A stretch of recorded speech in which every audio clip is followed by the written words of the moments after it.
ሰላም ጤና ይስጥልን ክቡራን የዚህ ቻናል ቤተሰቦች፣ በዚህ ቻናል ውስጥ የተለያዩ የፍልስፍና፣ የታሪክ፣ የሃይማኖት እንዲሁም የሳይንስ ሐሳቦች ይነሳሉ። በዛሬው ዕለትም በሀገራችን እጅግ ተወዳጅ ከሆነው ጥበብ መጽሐፍ ውስጥ ሐሳብ በሚለው ርዕስ ውስጥ አንድ ነገር ልናነሳ ወደድን።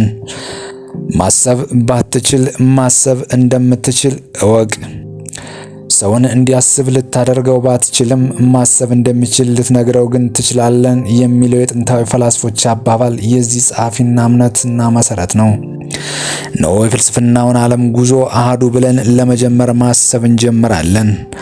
ማሰብ ለመጀመር ስንነሳ ደግሞ ማሰብ አስጀምሮ ያላስጨረሰንን ሰው ሕይወት ማየት የግድ ይሆናል። እስከ መጨረሻው ድረስ አብራችሁን ቆዩ። ስለ መልኩ አስቀያሚነት በዘመኑ የነበሩ ሰዎች እንደጻፉት ከሆነ እሱን አይቶ የማይስቅ አልነበረም።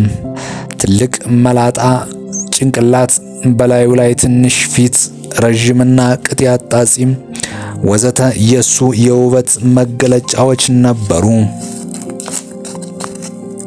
የጓደኞቹ የቀልድ ምንጭ የሱ ፊት ቢሆንም እሱም ስለራሱ ፊት ተጨማሪ ቀልድ እየፈጠረ አብሮ ይስቅ እንደነበር ከታሪኩ እንረዳለን። አባቱ ድንጋይ ጠራቢ፣ እናቱ ደግሞ የልምድ አዋላጅ ነበሩ። ይህ ሰው ከድህነቱም በላይ ስራ ፈት ነበረ። የሚስቱንና የሶስት ልጆቹን ሕይወት ለማኖር ይበቃል የሚለውን ያህል ከሰራ በኋላ ቀሪ ጊዜውን የሚያሳልፈው በማውራት ነበር። ሁለተኛ ሚስቱ የነበረችው የዛንቴፒ አስቸጋሪ ባህሪ ሰውየው አብዛኛውን ጊዜ ከቤቱ ርቆ እንዲውልና እንዲያመሽ የራሱን ድርሻ አበርክቷል። ሰውየው በሚስቱ ላይ የነበረው ትዕግስት የሚገርማቸው ጓደኞቹ ምነው ትዕግስትህ በዛ በማለት ሲጠይቁት ትዕግስት ጥሩ ነው፣ እሳትንስ መታገስ የቻለ በብርድ ውስጥ መኖር ይችላል ይላቸዋል። ከእንቅልፉ በማለዳ ተነስቶ ቁርሱን በፍጥነት ይበላና ወጥቶ ይሄዳል። የሚሄደው በየአደባባዩ ከሚሰበሰቡት ሰዎች ጋር ለማውራት አሊያም ከመሰሎቹ ጋር ለመከራከር ነበር። የሰውየው ክርክር ደግሞ አስቀድሞ ሌሎች ጠቢባን ስላነሱት ብሎም ፈጽሞ ስላላሰቡት ነገር ነበር፣ ስለ ሰው። አንድ ወቅት የአቴና ጠባቂና ገዢ ከፍተኛ ማዕረግ ሰጠ። ይሁንና ይህ ማዕረግ የአቴናን ሰዎች በሙሉ ያስገረመና ያስደነገጠም ሆነ። በአቴና ካሉት ሁሉ ጠቢብ የሚል ማዕረግ የተሰጠው ሰው በዚች ከተማ የሚታወቀው በስራ ፈትነቱና በክርክር ወዳድነቱ ነበር። በማዕረጉ የተገረመው የአቴና ሕዝብ ገዢው እንዴት ይህንን ከፍተኛ ማዕረግ ሊሰጠው እንደቻለ ሲጠይቁት እኔን ከአቴና ሰዎች ሁሉ ጠቢብ የሚል ማዕረግ እያሰጠኝ ጠቢብነቴ ሳይሆን የገዢውን አላዋቂነት ያወቅኩት ብቸኛው ሰው በመሆኔ ነው በማለት መልሷል። ይህ የአቴና ብቻ ሳይሆን የምድራችን ጠቢብ ሰው ሶቅራጠስ ነው። የናዝሬቱ ኢየሱስ ከ400 ዓመት በኋላ መጥቶ በየመንደሩና በየአደባባዩ የዞረ ፍቅርን እንደሰበከ ሁሉ ዕውቀትን ሰባኪ የነበረው ጠቢብ ሶቅራጠስ ደግሞ በየዞረበት ስለማሰብ ሰበከ። ሶቅራጠስ በሚያስተምርበት አደባባይ ተገኝቶ የሰማ ማሰብ ባይችል ማሰብ እንደሚችል አውቆ ይሄድ ነበር ይላሉ የታሪኩ ጸሐፊዎች።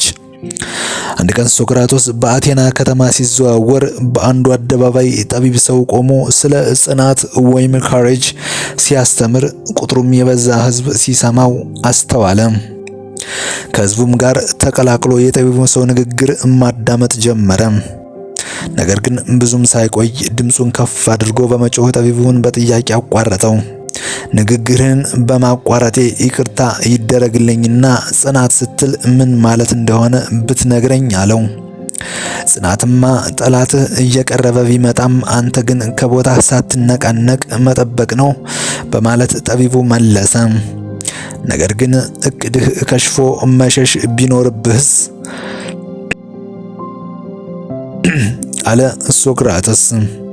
በእርግጥ በዚያን ጊዜ ጽናት ሌላ ይሆናል፣ ቦታን ይዘህ አትቆይምና ጠቢቡ መለሰ። ስለዚህ ጽናት ከቦታህ አለመነቃነቅ ወይም ከቦታህ መሸሽ ማለት ካልሆነ ታዲያ ጽናት ምንድን ነው? ሶቅራጠስ ጠየቀ። ያጠቢብ ሰው ከህዝቡ በፊት እግሩ መንቀጥቀጥ ጀመረ። ሶቅራጦስ ወይ ፈተንከኝ፣ አሁን ሳላስበው በትክክል ጽናትን የማውቀው አልመሰለኝም አለ። እኔም አላውቀውም አለ ሶቅራጠስ። ነገር ግን ጽናት አእምሮን ከመጠቀም የተለየ ነገር አይመስለኝም። የተለየ ቢሆንም ደግሞ ይደንቀኛል ወንድሜ። በማንኛውም አደጋ ውስጥ ብትሆን ትክክለኛውን ነገር ብቻ ማድረግ ከቻልክ ያ ጽናት ነው በማለት በንግግሩ ላይ አከለበት። እንዲያውም የጽናት ትክክለኛ ትርጉሙ እሱ ነው በማለት አደባባዩ ከሰበሰቡት አንዱ ጮኸ። ሶቅራጠስ ወዲያው ወደ ሰው ዞሮ ተራመደና እንዲህ አለ። እንግዲያውስ ጽናት ማሰብ እንደሚገባህ ማሰብ ነው በሚለው ትርጉም ለጊዜውም ቢሆን ብንስማማስ፣ የጽናት ተቃራኒው ደግሞ አእምሮን በስሜት እያስገደዱ መንዳት ነው ብንልስ በማለት ጠየቀ። ወደ ሶቅራጦስ ፊቱንም ልቡንም አዙሮ ይሰማ የነበረው ሕዝብ መስማማቱን ገለጸ። ሶቅራጦስ ጠቢቡንም ተስማምቶ እንደሆነ ለማወቅ ቆሞበት ወደ ነበረው ከፍታ ፊቱን አዞረ። ጠቢቡ ግን በቦታው አልነበረም። ከሶቅራጦስ በፊት የነበረው ፍልስፍና ዓለም አትኩሮቱና እምነት በተፈጥሮ ላይ የተመሰረተ ነበረ። በቴሌስ መሪነት በጥንታዊቷ የግሪክ ከተማ ማልተስ ላይ ያቆጠቆጠው ፍልስፍና የማንኛውም እውነታ ምንጭ ውሃ ነው ብሎ ተነሳ። ሌላው ነገር ሁሉ ከውሃ መጣ ነው ነገሩ። በመቀጠል የቴሌስ ተማሪ የነበረው አናክሲማንደር ደግሞ የእውነታ ሁሉ ምንጭ ኤፕሮን ነው አለ። ኤፕሮን ምንድነው ሲባል እኔም አላውቀው ሆነ መልሱ። የሱ ተማሪ አናክሲማንደስ ደግሞ እውነት የመጣው ከአየር ነው። አየር ባይኖር አሁን ላይናችን እውነት ሆነው የምናየው ዛፍም ድንጋይም ሰውም ባልኖሩ ነበር አለ። እንዲህ ያሉ ብዙዎችን እያመኑበት የሄራክሊተስ ዘመን ላይ ደረሱና እሱም የእውነታ ሁሉ ምንጭ እሳት ነው አለ። እነዚህና መሰል አስተሳሰቦች ለዘመናት ሊታመንባቸው ኖሩና ሶቅራጠስ ላይ ደረሰ። እንግዲህ ለዘመናት የሰው ልጅ ስለ እውነት የነበረው እሳቤና እምነት የገለበጠ አስተሳሰቦች ይሰው ነው። ለሶቅራጠስ እውነታ ማለት የሰው ልጅ አእምሮ ሆነ። የኔ ጉዳይ ሰው እንጂ ድንጋይ፣ አየር፣ አፈር፣ ዛፍ ወይም ውሃ አይደለም የሚለው ሶቅራጠስ አሁን የሚያስጨንቁ ጥያቄዎች ሰው ምንድነው? መልካምና መጥፎ ሰውስ ምን ነው?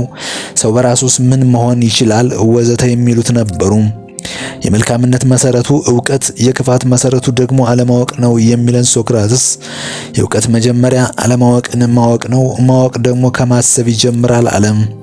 በዚህም ነው የግሪክ ጠቢባንና አዋቂዎች በጥያቄው ሲፈትናቸው መልስም እያሳጣ ሲያሳፍራቸው የኖረው።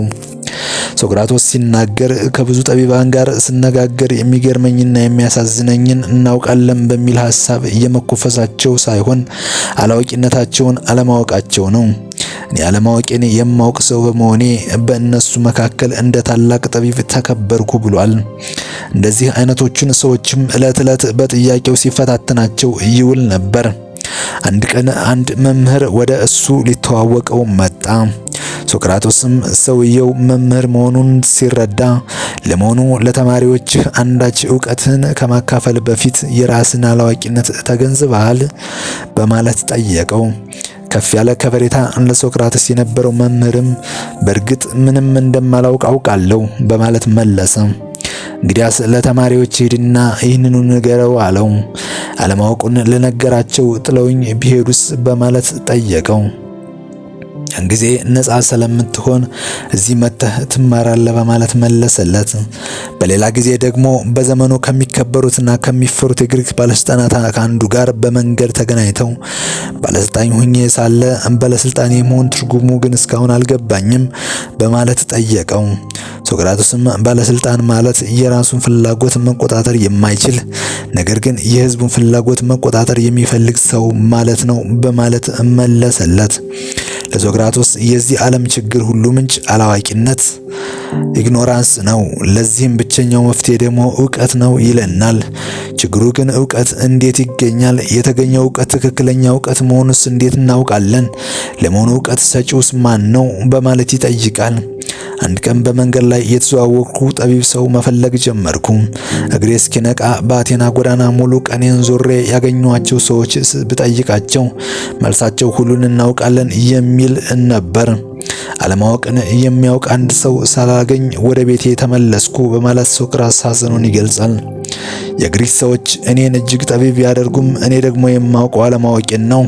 አለማወቄን ማወቅ ብቻ ሳይሆን አውቃለሁ ብዬም አስቤ አላውቅም በማለት ስለራሱ ይናገራል። የብዙዎችን ጠቢባን ምንም ባላለማወቅ የሞከረው ይህ ሰው ከወዳጆቹ በላይ ያተረፋቸው ጠላቶቹ እጅግ ብዙ ነበሩ። ለመሆኑ ጠላቶቹ ለምን በዙ? እንዴትስ አጠፉት? ሐሳብ አስጀምሮ ላላስጨረሰን ሶቅራስ ምስጋና ይግባውና የዚህን ጠቢብና ፈላስፋ ቀሪ ታሪክ እንመለስበታለን። ለዛሬ ይበቃናል። አመሰግናለሁ።